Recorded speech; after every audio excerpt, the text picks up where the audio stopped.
Hello everyone, English for Kannadigas YouTube ಚಾನಲ್ಗೆ ಎಲ್ರಿಗೂ ಆತ್ಮೀಯವಾದ ಸ್ವಾಗತ. ನಾನು ನಿಮಗೆ ಇವತ್ತು ತೋರಿಸಕೊಟ್ಟಿರೋ ರೆಸಿಪಿ ಏನು ಅಂದರೆ ಹಲಸಿನಣ್ಣಿನ ಬೀಜನ ಹೇಗೆ ಸುಟ್ಕೊಂಡು ತಿನ್ನೋದು ಅಂತ. ಹಿಂದಿನ ಕಾಲದಲ್ಲೆಲ್ಲ ನಾವು ಸೌದೆ ಒಲೆನ ಯೂಸ್ ಮಾಡ್ತಾ ಇದ್ವಿ, ನಮ್ಮ ಪೂರ್ವಜರು.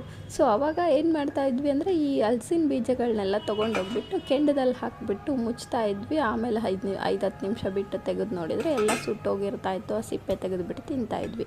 ಈಗ ನಮಗೆ ಆಲ್ಟ್ರೇಷನ್ ಬೇರೆ ಏನು ಮಾಡೋಕ್ಕಾಗಲ್ಲ, ಒಲೆಗಳು ಯೂಸ್ ಮಾಡ್ತಾ ಇಲ್ಲ, ಕೆಂಡ ಇಲ್ಲ. ಸೊ ಹಾಗಾಗಿ ನಾವು ತವಾ ಮೇಲೆ ಇದನ್ನು ಸುಟ್ಕೋಬೇಕಾಗತ್ತೆ.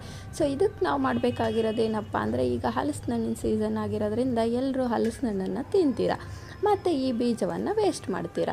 ನಿಮಗೆ ಗೊತ್ತಾ, ಈ ಹಲಸಿನಣ್ಣಿನ ಬೀಜದಲ್ಲಿ ತುಂಬಾ ಪ್ರೋಟೀನ್ ಮತ್ತು ಮಿನರಲ್ಸ್ ಇದೆ. ಆ್ಯಕ್ಚುಲಿ ಫರ್ಮೆಂಟೇಷನ್ ಆಗಿರೋ ಯೋಗರ್ಟನ್ನು ನಾವು ಡೈಲಿ ಯೂಸ್ ಮಾಡ್ತೀವಲ್ವ, ಆಲ್ಮೋಸ್ಟ್ ಈಕ್ವಲ್ ಪ್ರೋಟೀನನ್ನು ನಾವು ಈ ಸೀಡಲ್ಲಿ, ಈ ಬೀಜದಲ್ಲಿ ನಮಗೆ ಸಿಗತ್ತೆ.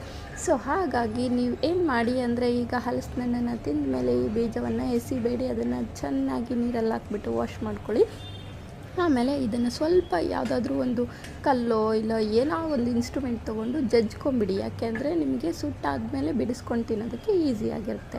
ಸೊ ಆಮೇಲೆ ಎಲ್ಲನೂ ಜಜ್ಕೊಂಡ್ಮೇಲೆ ಒಂದು ತವಾನ ಬಿಸಿ ಮಾಡ್ಕೊಂಡು ಅದ್ರ ಮೇಲೆ ಹಾಕ್ಕೊಂಡು ಎಲ್ಲ ಸೈಡಲ್ಲೂ ರೊಟೇಟ್ ಮಾಡಿ ನೋಡಿ, ಈಗ ತೋರಿಸ್ತಾ ಇದ್ದೀನಲ್ಲ ವಿಡಿಯೋದಲ್ಲಿ, ಇದೇ ಥರ ಸುಟ್ಕೋಬೇಕು.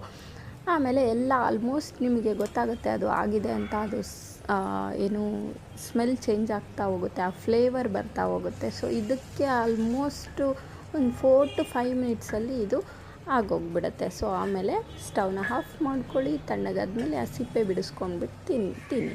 ಸೊ ಈ ವಿಡಿಯೋ ನಿಮಗೆ ಇಷ್ಟ ಆಗಿದ್ದರೆ ಲೈಕ್ ಮಾಡಿ, ಶೇರ್ ಮಾಡಿ, ಕಮೆಂಟ್ ಮಾಡಿ, ಸಬ್ಸ್ಕ್ರೈಬ್ ಆಗೋದನ್ನು ಮರಿಬೇಡಿ. Thank you.